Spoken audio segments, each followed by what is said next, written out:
Hey everybody, welcome back to the Chaotic Little Book Corner. My name's Acacia. Oh my goodness. It is Sunday. Yeah, that's weird. Can you guys see my candle? Oh, wrong way. Uh, can I just figure out freaking directions here? Can't. Dang it! Right here. That is a candle.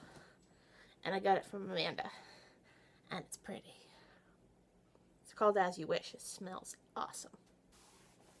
So, New York Times by the book tag. It's gone around. We've all kind of enjoyed it. It's definitely a good tag. I think it's important. I think it's something fun. One of the questions kind of stuck with me, and that was, what book would you recommend to your president? Well, I'm going to do a top 5 books to recommend to the 2016 candidates. Now, this video is going to have controversy, okay? Let's make that real clear up front. I'm going to voice my opinions about politics. I'm going to swear because Donald Trump is mentioned. And I am not doing this to offend, annoy, hurt feelings, or harm anybody else. I have no ill feelings towards anybody who votes opposite me. I have no ill feelings towards anyone who votes differently than me, and I have no ill feelings for anyone who is of a different opinion. If you feel like you can give me more information or new knowledge, great. I am not doing this to make waves. I am not doing this to harm people. I am doing this because I myself truly am not 100% satisfied with any of the candidates in the 2016 elections. First and foremost, that is my opinion. Starting with Hillary, I have some reserves. However, I will admit that the society has definitely put a damper on her, and they've called her out on a lot of stuff that really wasn't necessary, and they've really bullied her into being the scapegoat for a while. So that's one thing. But some of her actual opinions I vary with, and I'm not 100% happy with her ideas. Bernie, I respect everything he says. I think they're all good, but I don't know if they're completely doable. I can't say that I can see this country following Bernie 110% behind as our leader and chief. I'm a little frightened for what that might look like, and also some of the Bernie supporters, not all, but some, have responded to lack of Bernie support with very unflattering behavior, which the behavior has been very reminiscent of that of the opponent, Donald Trump's followers, and I think that if we're going to be opposing something like Trump, we should be behaving better than something like Trump supporters are violent. Not all Trump supporters are violent, but some of them have become violent and actively harmed people. Some Bernie supporters have done the same thing, calling people that are in power and threatening them, and I don't really think that's fair either in the United States. I think that right now our world can go one way or the other, and I think we have to choose very carefully which direction we pick. I think that Obama was handed a shit sandwich. I think Obama was given something really he was handed something almost impossible, and he's done very well with it. I think that he is a good man. I think he's well-read, and I think that no drama Obama has actually worked relatively well, and he has slowly but surely dealt with quite a few problems in the world. They're not going away just because a new president comes in, and even if we were to get a president who decided, no, we're going to just say no to all of you and put a stop to everything that could potentially be different, it doesn't make the problems go away, and it doesn't make the pain go away. It just pushes it down, and I am firsthand a living proof that if you push down the memories and the pain, things happen. People split and become parts of themselves, shells of themselves, and it's not healthy.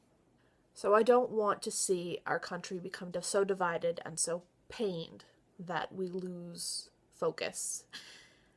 Now, these 5 books that I've picked are not in any way, shape, or form to shame or diminish what any of the presidential candidates have done. These are things that I see as a potential need for anyone who becomes the president of our United States next. So these top 5 books are books that I believe we need to keep in mind. Okay. I'm a little nervous. Gracefully Insane. This is the story of McLean Hospital. Now, I picked this because this talks about the history of the mental illness community starting in 1817 and going all the way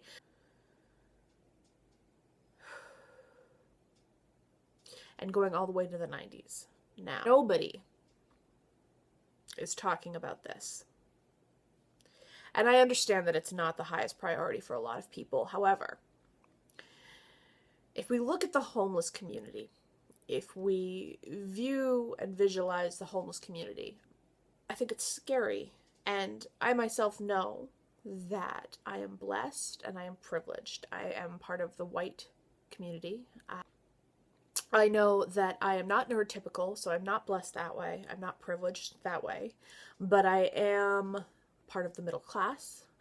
I have parents with a college education, and both of them have jobs. I understand that I have privilege. I do. But I also understand that with my mental illness, I am not very far from being in trouble. If I wasn't in the predicament that I'm in right now, where I had the support and love that I have, I could be in a mental health facility. I could be homeless. I'm not saying this out of shame or pity for myself. I'm saying this because it's a fact. I am of the mind that could potentially be dangerous to myself, and that could cause me to be unable to function in society. And that is one of the things that begins homelessness. Now, we keep trying to touch on homelessness and poverty and things of that nature.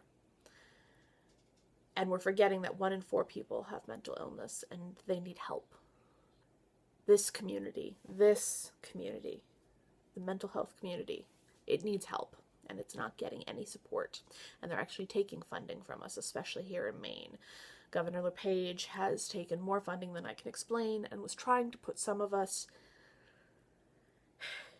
as inmates in prisons, but it would have a different building. This is not 1817. We are not animals. We are not here to be pushed aside and forgotten. We have a voice. We are allowed to speak, but we need help. And for this to be completely ignored and pretend that it is not there is unacceptable. And we need to remember that the mental health community exists. High Rise by J.G. Ballard. If you have seen the film or read the book, you know the ending. Is that it is a 40-story building. The bottom floors suffer the most because they are the poorest, and the top succeed the most because they are the richest. The 1%. There is such a divide in the class system right now in the U.S. There is so much anger, lack of power, pain, stress, and shame that goes along with being in the lower class, that we're forgetting that they have rights and they need help. We need to remember all of the people here in the U.S. and not just those who are wealthy, or else things can get really messy. All the Things We Never Knew by Sheila Hamilton. This is a book about suicide. Again, back to the mental health community, but crisis help for families. Yes, suicide is one of those things, but also, what happens to the wives and children when vets pass? What happens to the family of cancer members? Or what happens to the family of cancer deaths? We leave these people in the wake and in the distress of having lost a loved one. And we help the person who is dying most of the time. Suicide is different, but we help these people up until their death. And then suddenly we forget about the people who have now been left alone and who are grieving and who are sad and alone. And that's where we lose people. That's where people get stuck in the system and can't get out. That's where money gets tight and single parents become desperate. That's where mothers and fathers lose hope and start to lose the capability to care for their own child. And then their child is taken from them, and then they're grieving more. It's a cycle, and it's a cycle that needs to stop, because we need to find ways to help the communities and the United States grieve in a healthy, hopeful manner. Packaging girlhood. Right now we live in a society and a culture where women are put on the back burners. And I know that's probably a controversial statement to say, but it's true. White women are as well, but I'm talking more about the people of cultural differences and things of that nature. We put Barbies on this pedestal. We put dolls on this pedestal. We put models on this pedestal. We put celebrities on this pedestal. And we talk about rape culture without really talking about it, and talk about ways that little girls should dress, but we don't actually teach them. And we don't actually give them the opportunity to dress that way. Wear a skirt that's long enough for your knees, but you have to find it. You have to really try and find it, because we're not going to supply it for you. We're going to make sure that you look like a prostitute. But if you are a prostitute, you're inappropriate, and you're distracting the other boys in the school, so you're going to get sent home early because you are the problem, not the boys. The boys shouldn't have to learn to not look at you. The boys shouldn't have to learn that it's not okay to put their hand up your skirt or to touch you in inappropriate ways. The boys shouldn't have to be responsible for understanding that it is inappropriate to harm a little girl for no reason aside from the fact that you want to. It's not okay to touch without her saying yes. It's not okay for you to touch without her consent, but we don't teach consent. We only teach the girls how to say no, and if they don't say it loud enough, it's her fault. This needs to stop. Girls are being shamed and destroyed daily by society. And I believe that is the president's job. Last but not least, I'm going to give you guys an easy one to read. Long Way to a Small Angry Planet. Cultures living together, working together, functioning together, making families. For us to take away any right of any human because we think it's weird is unfair. And what they were raised to believe or what their natural instincts cause them to do are not wrong because you don't understand them. They're not wrong.